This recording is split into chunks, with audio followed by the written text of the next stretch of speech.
What is up, everybody? Raymond Summerlin here. This is the Sharp Angles podcast, a very special edition of the Sharp Angles podcast, not because we're going to learn anything about our morals and ethics, but because we're going to talk about something new we have, a new idea, an idea I haven't actually seen before, and that is from Tod Burros, his best ball confidence rankings. We're going to talk about those, what they are, how to use them, maybe a few players, all that stuff. But before we do that, I do want to introduce the one, the only Tod Burros. How you doing? I am well. I My computer decided to give me trouble like right up until about a minute before the show. But as That's they how it goes. say, Yeah. all's well that ends well. I'm real excited to talk about this. I think you're right. I don't think that we've seen anything like these rankings before. And I'm really anxious to go over it with you and to have people hopefully ask some questions and we can talk about everything. Yeah, and just to kind of like pull the curtain back a little bit, we were talking about, you know, best ball rankings, and if that's something we wanted to do this year in one of our, one of our big meetings, and you came up with this idea, and you threw out this idea, and I think all of us, everybody that was in there, myself, Rich Rebar, Warren Sharp, we were like, yeah, that's a really good idea, and we've been able to execute it, and it's now up on the website. If you go to sharpfootballanalysis.com, you can find the best ball confidence rankings. I'd highly recommend going and checking those out. They are going to be part of our Sharp Football Draft Kit. So that's going to be how you access them in the future. Right now, they're free. We wanted to give everybody a chance to look at them, how to use them. There's an article up from Tod, kind of looking at all those things that we're going to talk about as well on the podcast today. And I just think they came out really good. And I think that the theory behind these is very sound. And that's really where I want to start here with the theory behind them is actually, I take that back. Where we need to start is what are they? And they are actually up on the screen right now, Tod, as we scroll through them. So you want to talk a little bit here about the basic idea of what these rankings are, and then we can get into why they're a little bit better.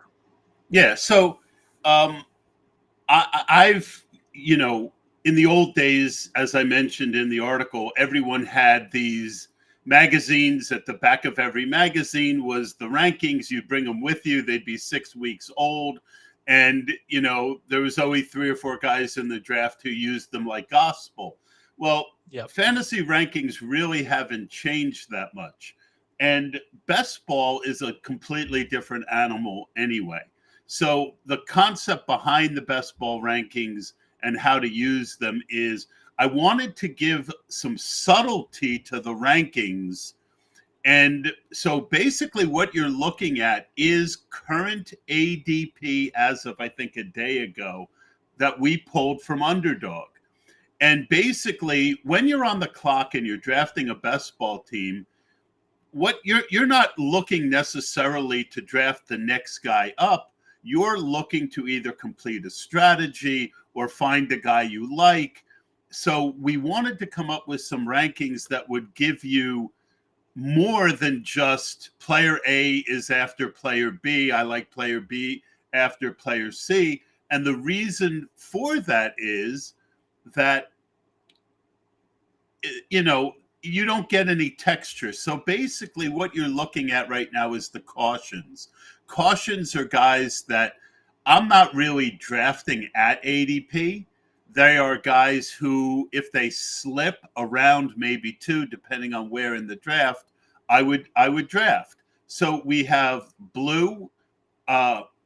We've got green, blue, yellow, and red. Green means, target. Actually, before And we go through all these, okay, I we thought that's definitely what need you to were go asking through all for. these. Okay. Oh, yeah, sorry. No, but before we go through all these, I want to go back to your point because I think it's really good, and I want to hit on why I like this idea so much. So you mentioned that what we have up here they're sorted by ADP, they're sorted by Underdog ADP, and the reason that I like this kind of idea and what we're doing here is because so many people are drafting now based off ADP. It is wisdom of the crowds. ADP tends to be very good. It tends to be better than even consensus rankings when you look back at the season. And so people do kind of stick to ADP. And as you go through underdog drafts, people will be drafted a little bit ahead of, a little bit behind, but you don't generally see these huge reaches, at least in the drafts that I'm doing. And so ADP is very important now as we draft, especially if you're drafting a ton of teams in best ball, and you don't want to, you want to make sure you're getting everybody at the best possible price.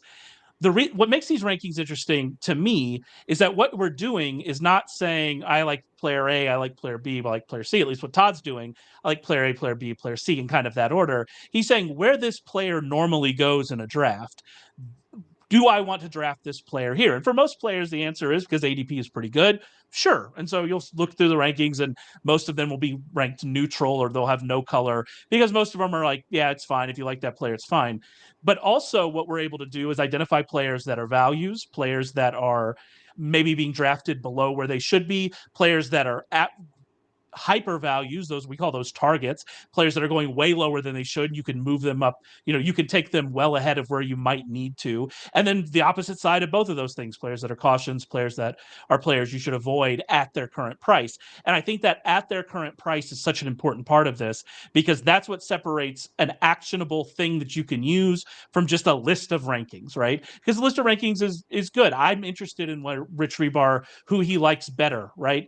But that list of rankings doesn't take into account price. It doesn't take into account where you're going to have to draft these players. Whereas I think these do, and that's why I'm really like these a lot, and I'm happy that this is kind of the way they turned out. And that's, as soon as you said the I identity, just want that to was really say what stuck that out to me as I thought was good.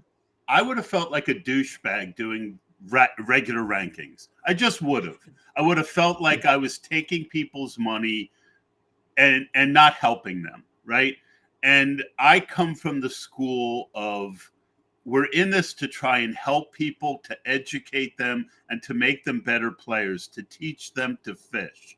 Um, and and so then I put some thought into it, and the thought was, well, when I'm on the clock, what am I thinking, right? If I'm on the clock and Kyle Pitts is the top guy, and he's also a blue, well, I'm doing a dance, and I'm probably taking him, right away. A green. I mean, if there's a green guy, I might even take a green guy early. So the most important thing I want to say about this, though, is this teaches you how to build a portfolio and to build toward exposure. So it isn't just rankings, but it's a way to build your portfolio. If you're doing, like I am, probably 500 drafts this year, it's how to give you and if you're newer to this and maybe you're going to do 50, I want to give you a chance to understand how I build a portfolio. And these colors and the article that goes with it helps you to understand how to build a portfolio, not just to give you picks. Yeah, and I think that that's another important part about it, and you mentioned it in the article that goes along with this, is that targets, the players that are highlighted in green, don't generally stay targets for long, because ADP is good and people react to things that have changed and people notice market inefficiencies. And so players that are targets will very often go up in cost. You identified one from earlier in draft season, Bijan Robinson, who has now gone up in cost. And has moved from kind of that target range to just a neutral range, still a fine pick, but not somebody we're going out of the way to draft. And it's because these are going to move. But if you can build up a large exposure to that player while they're a target, while they're in green, then you're getting the best possible value for them as their ADP moves up. You're getting closing line value on what their ADP is going to end up being. And if you can identify these players, which is what Todd is doing, and Todd's good at doing, then you can really build a nice portfolio. As a reminder, these are all up on sharpfootballanalysis.com. If you're watching this live with us right now, you can see it on the site. But if you're not, go to Sharp Football Analysis. The rankings are completely free for this update. We'll be updating them as we go through the off season, and even more and more as we get closer to the season. The next update is going to actually be part of our Sharp Football Draft Kit. We have a ton of stuff in the Sharp Football Draft Kit. These rankings, Rich Rebar's rookie rankings, his write-ups for every single Dynasty rookie. In fact, he's going to start doing a podcast series on Thursday with our very own Ryan McChrystal about all of the rookies. all of that stuff, free agency, all of our free agency takes of the biggest movers, Derrick Henry, Saquon Barkley, all of that in our draft kit. Make sure you go and check that out at Sharp Football Analysis. I do want to go real quick, and we kind of got into it a little bit, what these rankings actually mean, and just kind of go real quick one through one, one by one. When the targets, that to me, and you correct me if I'm wrong, I view that as somebody that if I reach on this guy, that's fine because I'm getting him at a pretty good value here already. Yeah. So basically, a target is someone that, and there's going to be fewer green and reds than there will blue and yellows because ADP does tend to be pretty efficient. And there's going to be, right now, there's about 60% neutral, right? So most players, again, think of it this way. This isn't my rankings. This is Underdog's actual ADP. So if you're on the board and you have 4 or 5 guys that are neutral when you're up, it means that you really can pick any one of them and not hurt yourself, right? If there is one of them that's a blue and there's no other blues, then most of the time, not every time, but most of the time, I'm going to take that blue. The green is a guy that I'm willing to take a round early, maybe 2, or should I say a tier earlier than where they're going. And I'll do that to build a portfolio. So another guy that I used in the article was Marshawn Lloyd, who was probably my favorite running back tape other than Jonathan Brooks, who was injured, right? So of the healthy players, I had Marshawn Lloyd as my second or third running back, and he was going like the 10th to 15th rookie running back in early best ball. So I would take him in some drafts at ADP, some drafts around early, some too early. And that is dependent on the other very important thing is your positional variables on that team. So when would I take, if I already had 4 or 5 running backs, I wouldn't take Marshawn Lloyd 2 rounds early. But if I was doing a 0 running back build and I was, and he was the best running back on my board 2 rounds earlier, I would just take him, right? Because I knew there were other guys that I also liked who would come back to me. And so that allows you to build up to what I call my maximum exposure that I want on a player. Yellow is a guy that I don't like as much. So typically I'll wait for them to drop around or a tier. And I might not even like them at that drop, but I've been wrong way too many times, Ray. I am pretty good at this, but I've missed out plenty on good players, situations, blind spots, whatever. So I've gotten in the habit of my yellow guys. I will, if they drop around, or if I'm on the clock when they're there and they complete a stack, I will take them in yellow with the goal of building up 3 to 5% ownership on those players. Can I step in real quick on that? Yeah. Because I think that's such a good point about, and this comes back to your idea of how are we building portfolios, right? And how are we building our exposure if we're drafting, this many teams? I won't draft nearly as many teams as you do, but if we're drafting, if you're drafting 50 teams, how do I build this exposure?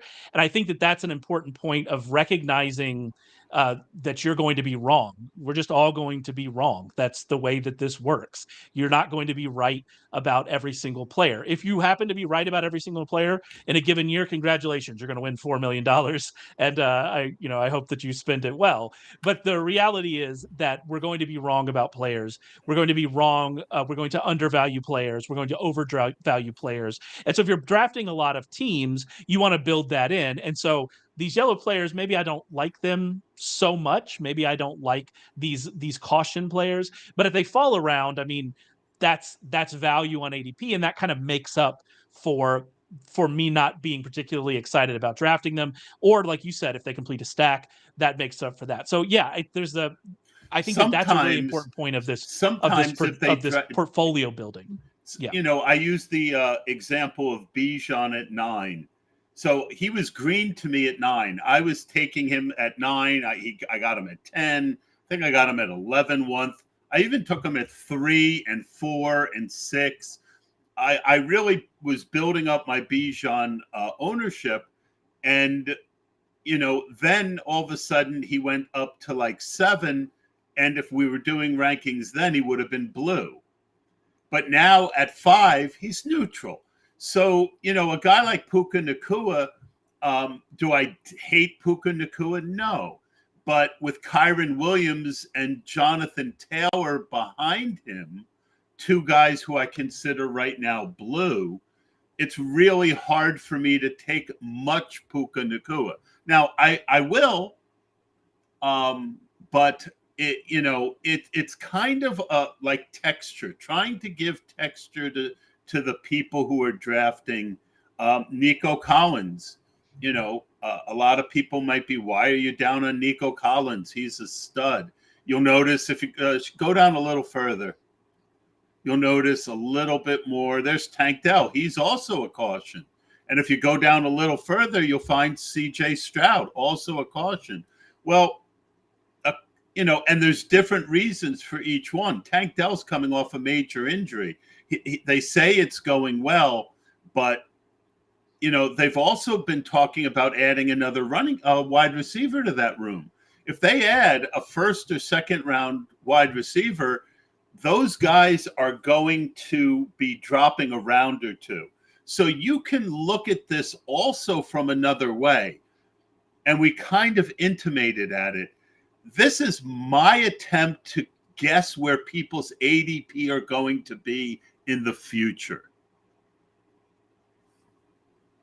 Yeah, and I think that's again another great point about this is you need to acquire these players, get exposure to these players when their value is lower, and maybe try to avoid it and see if they could fall. And the other thing about point I wanted to make, because I think the Bijan point's good for this, how much you're willing to deviate from ADP changes as you move through the draft, right? And that's why Bijan Robinson only moving up a few places is so important, because the places he's moving up is in the first round. And so those spots are more important than maybe a round later in the draft. And so I think that where you are in the draft is going to play a big role in that as well.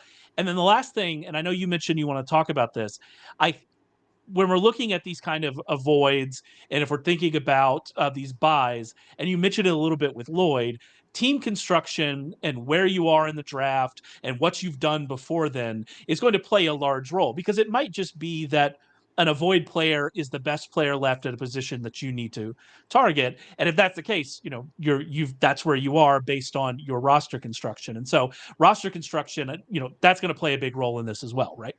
Absolutely. And, a perfect example might be you're up in the 7th round and there's a blue guy, which is a good value, but nothing to freak out about. And he's a wide receiver. Well, you already might have 1 quarterback and 4 wide receivers and no running backs. And then you look at the running backs that are there and you say, all right, I'm going to have more of this guy because he's blue, but do I really want to, be so unbalanced with this team? And then knowing the board, there's so much that you can't teach in just one article. There's so much texture to drafting best ball teams, but at least this is better than player A, then player B, then player C, then player D. And, I've moved player D up from 12 to, from 15 to 12, and people will send out tweets. There's so many more things. Like right now we're looking at Romeo Doubs as an avoid. Okay. Why? Well, if you go down further, you're going to see I have Dontavius Wicks as a buy. So, I think that there's so many reasons for it. And that's why I'm hoping that people will engage me on Twitter about these and we can get into conversations, because I'm willing to change these rankings if someone can talk to me. The whole purpose of this is to kind of iron sharpens iron to make not just you better, but to make me better as well. We're And actually going to talk about a few the of those other players thing here I in just want a to second. say before I forget is Yeah. you will find more blue and greens later in drafts at this time of year because you talk about Ryan and Rich going to do rookies. You'll notice a lot of rookie values, and you'll notice some rookie cautions like Keon Coleman. I have him way down my Keon Coleman and Troy Franklin. I have Troy Franklin well ahead of Keon Coleman as a player, especially year one, which is what best ball is. So if you also want to know my thoughts on the rookies, it's right in here, baby. Yeah, it's all right there. And I think that we're going to talk about a rookie here in a second, but it is interesting to me as I kind of went through them. It seems like the rookies that get steamed early, and Marvin, we're about to talk about Marvin Harrison Jr., those ones you're more cautious of. But here at the end, it seems like for the most part, you're willing to take some shots on a lot of these rookies. Did I kind of see it that way? Is that Oh, right? no, you're absolutely right. I mean, there's one rookie that I'm building a heavy portfolio of right now in the 20th round. I actually added him because Yeah. he didn't show up on the He wasn't in sheet. the top 250 ADP, and Yeah, Todd added him as Todd's pick. yeah. His name is Jacob Cowing, and I like to joke that there's not going to be a Tank Dell in this draft, but if there is a Tank Dell in this draft, it's going to be Jacob Cowing.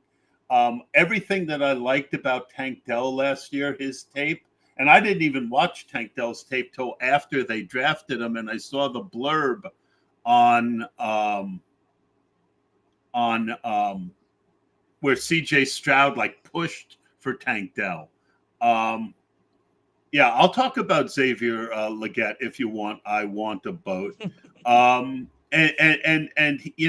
he's one of the more interesting guys in the draft. So um, but to finish up on Cowan gets in and out of his breaks incredibly fast, which is something I've found really seems to translate to the next level. Guys who can get open, get the ball. And Cowing was also very, very productive for 2 years in college. So I'm surprised he hasn't gotten more steam. So I wouldn't be surprised to see him get drafted a lot sooner than people think. As far as Xavier Legette, he is the cautionary tale. In other words, historically, there's tape nerds and there's stat nerds, right? I tend to be a tape nerd who has a lot of respect for the stats. I consider those things. And one of the big things that has been proven by stats is that early breakout often translates to the NFL. Guys who break out late tend to bust way more than guys who break out early. Well, Xavier Legette was awful, just absolutely awful for 3 years. And then, I Want a Boat compared him to DK Metcalf. He showed similar skills as a senior. So I see certain things on tape that I believe can translate to the next level, but I'm more cautious on him than some other people because of the late breakout. So there is the rule, and whenever there's a rule, there is also going to be exceptions to the rule.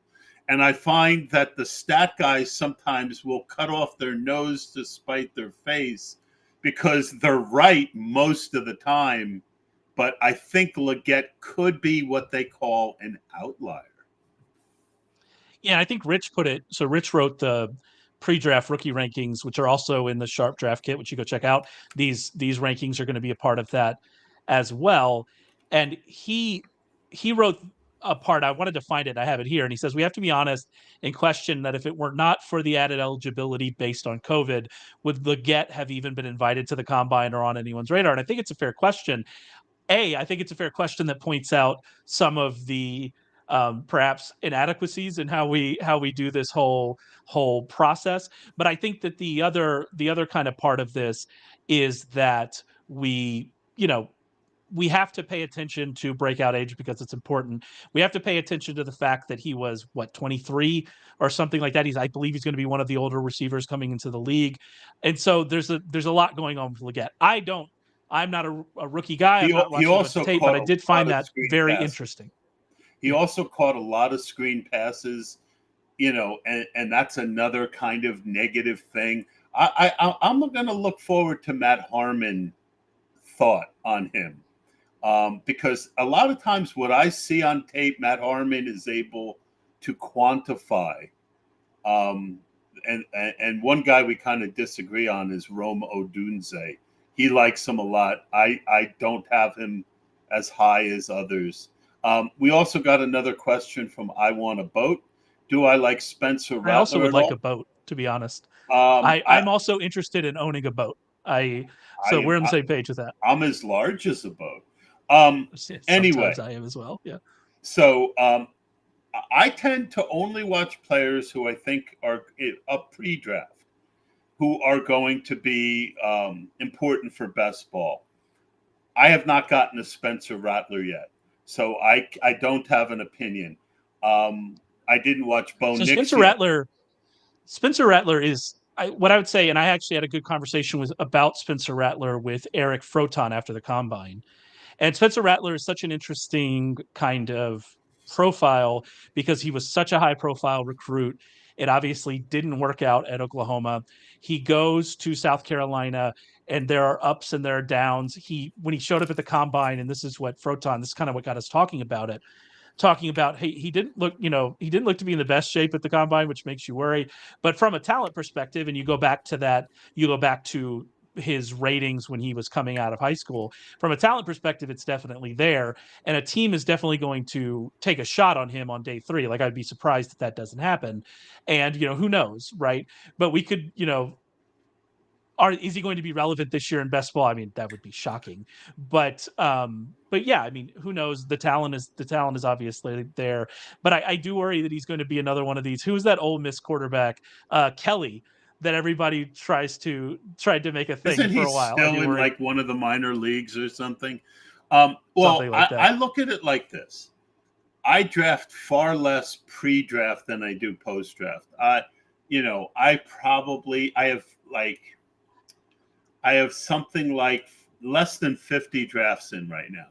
Okay. If I'm going to do 500, so I'll probably end up around 70 pre-draft. So I'm a lot less concerned about touching every base. If I don't think Rattler is likely to end up in a position where he's going to play unless there's an injury in front of him. I'm willing to take that gamble pre-draft with those teams. I'm not going to take him as a third quarterback. I don't take Michael Penix, and I don't take yes, and I don't take Stevie Nicks. I mean Bo Nix. But man, you're going deep. What's interesting about that? Some of your older references, they don't hit, but the kids have found Stevie Nicks on TikTok, and the kids have found rumors, and so that one might actually hit. They found it. And if you ever saw the South Park episode where they made Stevie Nicks an old goat, going bah, bah, and the guys are going, oh, she still has it. Anyway. One of my favorite South Park episodes. So I feel like, so Rattler, Nicks, Penix, not guys I'm drafting pre-draft. I would rather take those late shots on rookies who could win me a lot of money at the running back and wide receiver position. And, because those guys, I like Ray Davis a lot. Ray Davis, one of my favorite tapes, another older guy that, just kind of like last year, people were saying, well, Tajay Spears has no knee ligaments. I'm like, yeah, but how did he look as a senior? I mean, his tape was amazing. Ray Davis is a guy that I like. And, if these really talented guys end up cowing Leggett if they end up in the right spot, they're going to go 5, 6 rounds earlier than where they're going now. So that's kind of how I like to play early best ball. I also think one more thing on that, and I want to move on to talk about a few of these players. Um, that's the importance between being able to differentiate between, are we talking about dynasty or are we talking about just single year leagues? Right. Because yeah, if his knee is bad, if we have I always think about Jay Ajayi, who running back I obviously loved, had a lot of success in the NFL, but he had his knee issues as well, and he was good for a few years there before kind of falling out of the league. And so yeah, we don't care in best ball about the long term. We care about right now. I do want to talk about a few of these players, keeping on the rookie theme.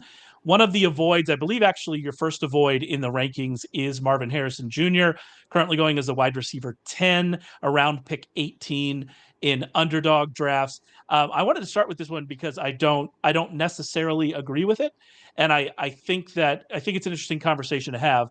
I don't want to put words in your mouth, but I think your kind of reasoning here is you're spending a lot on a player where we don't know where he's going to end up. Is that kind of the idea?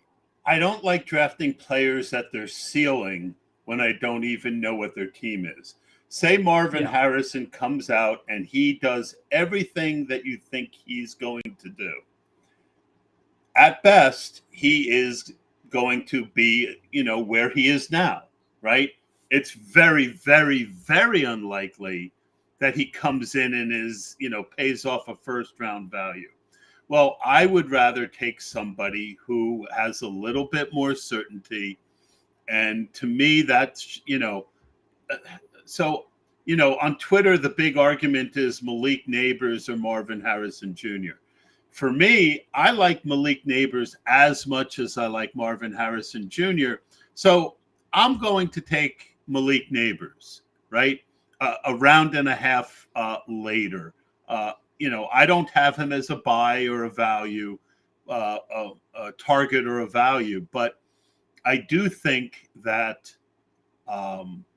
Neighbors, and Neighbors has a better chance to end up on a good team.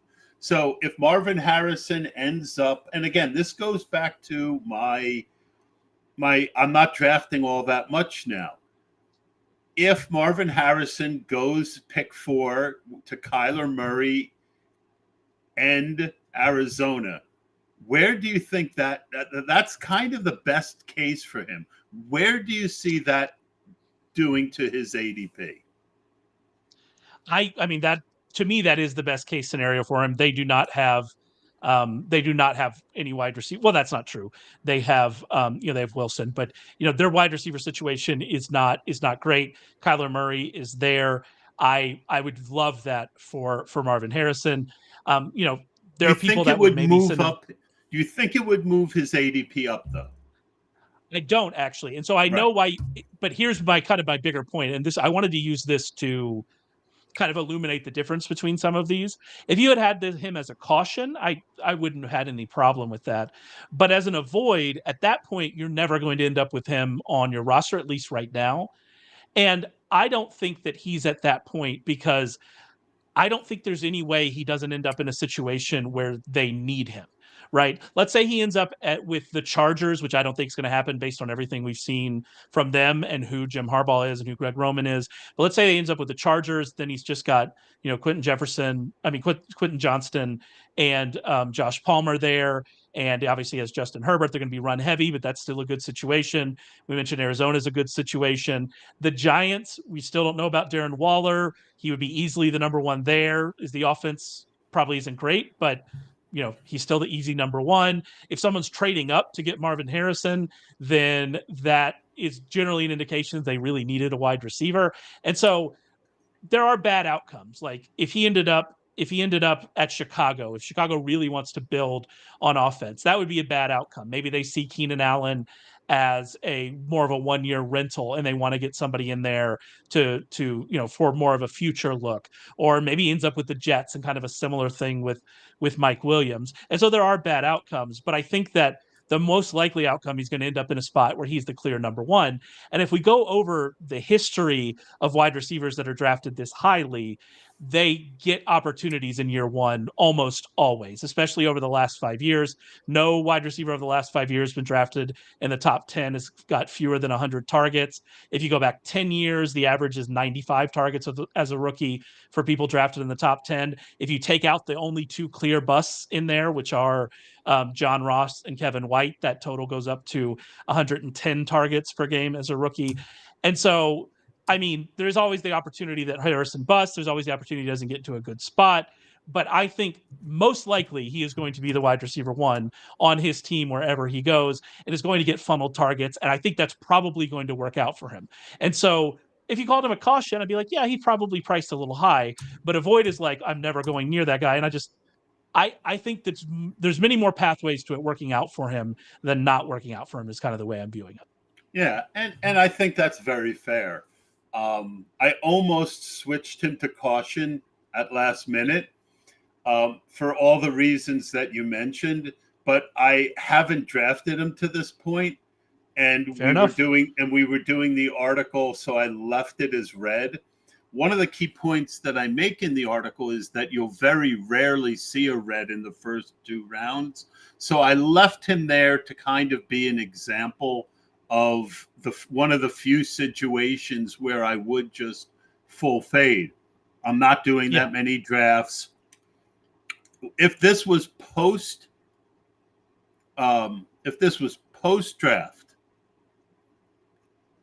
I know we would know where he's going, but at worst he'd be a caution, right? Yeah, because he's so talented.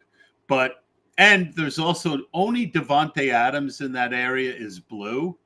So it's not like, if there were 3 or 4 blues. So this is what I'll say. If there were 3 or 4 blues in that area, I would say that the red would be justified. Because there's so many neutrals and there's a couple other cautions in that area, I would agree with you. I just wanted to, Nico's yellow, Rashee Rice is yellow, and look at all that neutral space, right? That points to him probably being a caution more than an avoid. Well, but I think your point about it's right. You haven't drafted him. And so if you haven't drafted him, that's an avoid. And your point about price, and I think that's a really good aspect of this. Will his price go up from here? No. Like, I can't imagine it does. I can't imagine what situation would lead to this price going up from where it is now because it's very high. And so I think that's a fair point about it as well. But unless the Niners trade Ayuk to a team and get a first round pick and then draft Marvin Harrison, that kind of thing. Unless something weird like that happens, he's not going up any higher. And very likely he'll go lower post-draft. He goes to New England. It's still possible New England takes him at 3. He goes to New England. He's dropping a full round. Yeah, absolutely he is. I didn't have them on my list because I can't imagine them not taking a quarterback. But you're right. That would be not a great situation at all. I did want to mention Davante Adams. Davante Adams is a target. He's highlighted there green at wide receiver 11, one wide receiver spot behind Harrison. I assume that being behind Harrison plays some role in that, but I mean, also you probably are a little bit more interested in the quarterback situation as it stands now with potentially Gardner Minshew than you were, at the end of last season with Aiden O'Connell. Yeah, the biggest problem is if the coach just wants to run the ball all the time. But, in my heart, I see Davante Adams in the same tier as Justin Jefferson, Jamar Chase, and guys who are going much earlier. So I just feel that the discount on Davante Adams is worth the risk that they don't figure out quarterback. There's a lot of rumor about them trying to move up for Jaden Daniels.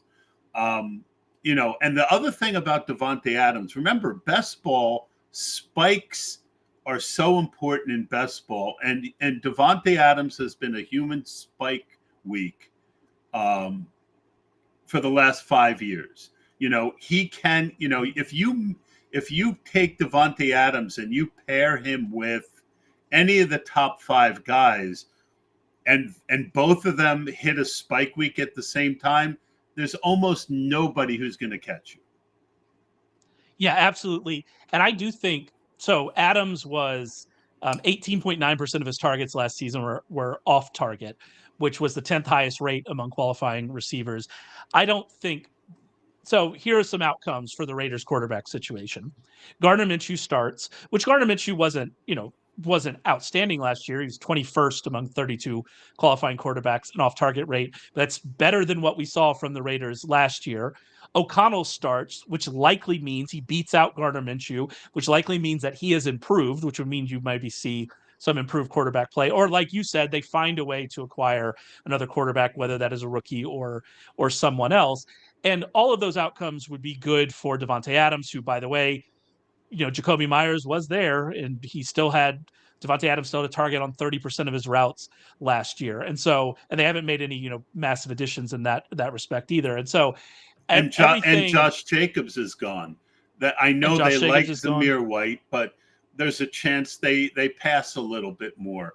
And yeah, so yeah, I think we're saying the same thing on Devontae.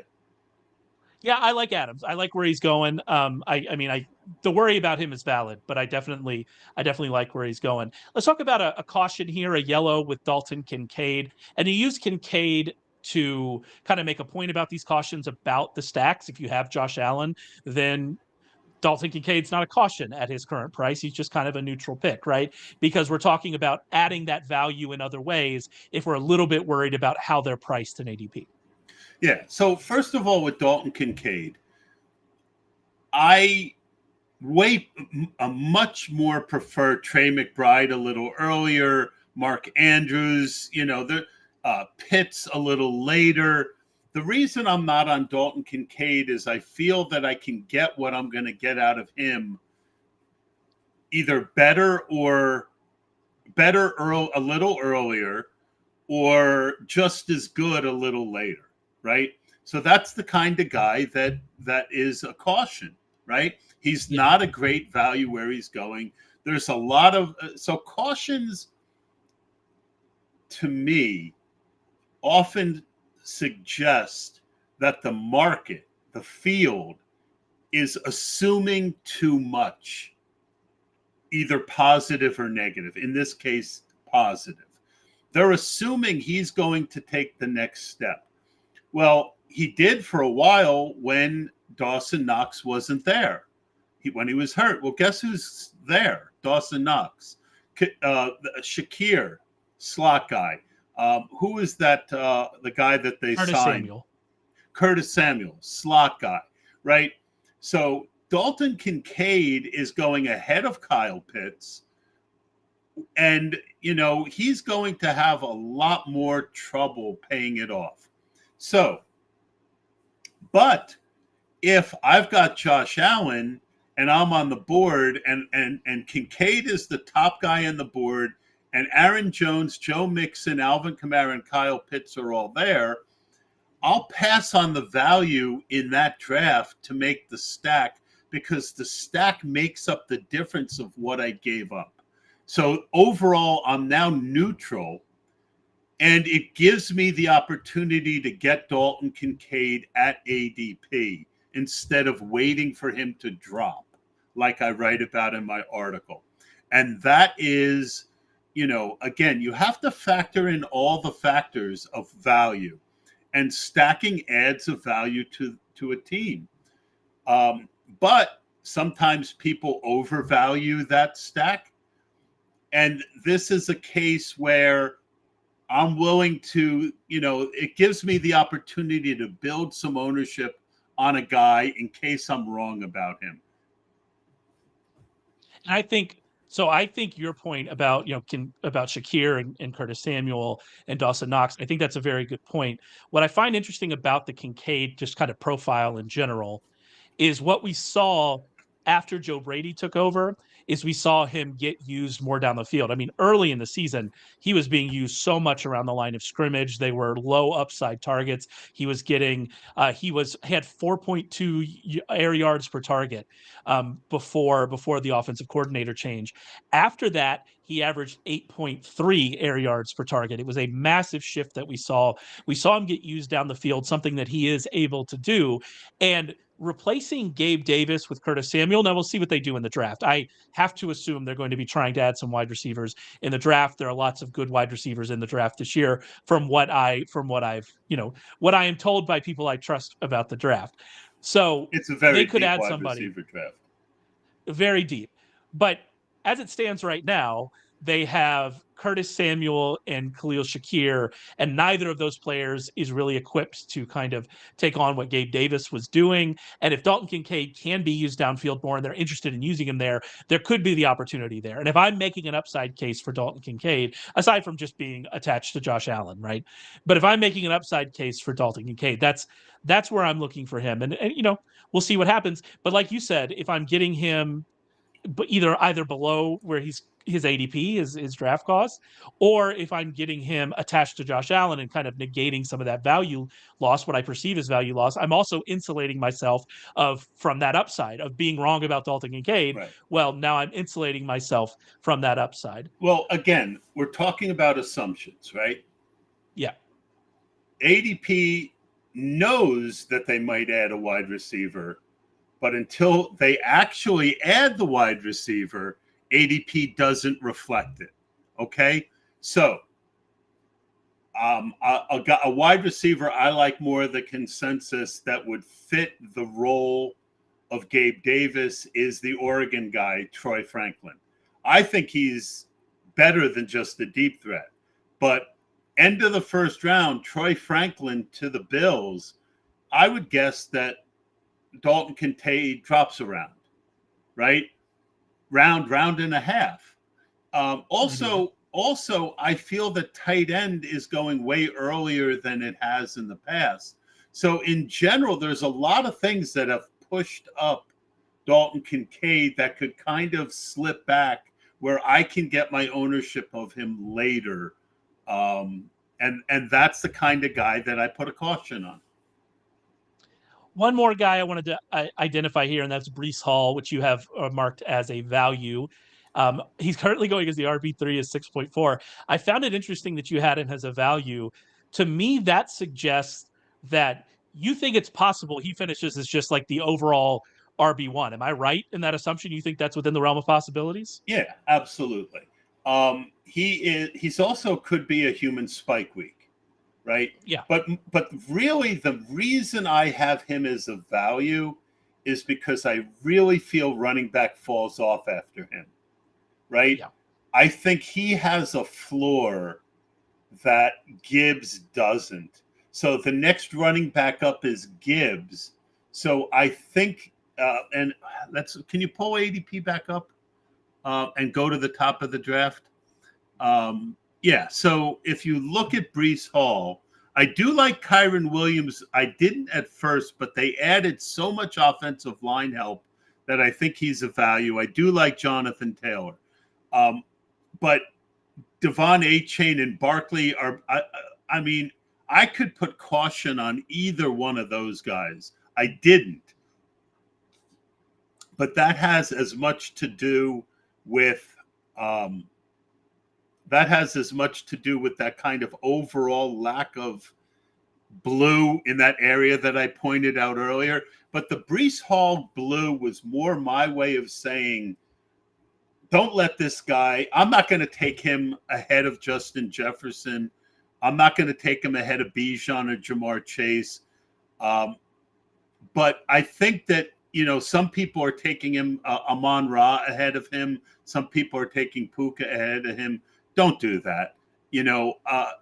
There's more good wide receivers in rounds 2 through 6 than running back. So you'll find a bunch of cautions in the round 2 to 6 running backs, Pacheco, Rachaad White, and you'll find a good bit of blues there. So the blue for Breece was just more saying, hey, ETN is a yellow. Rashad White's a yellow, Pacheco's a yellow. I just like starting with one of those top 3 running backs and building hero running back teams.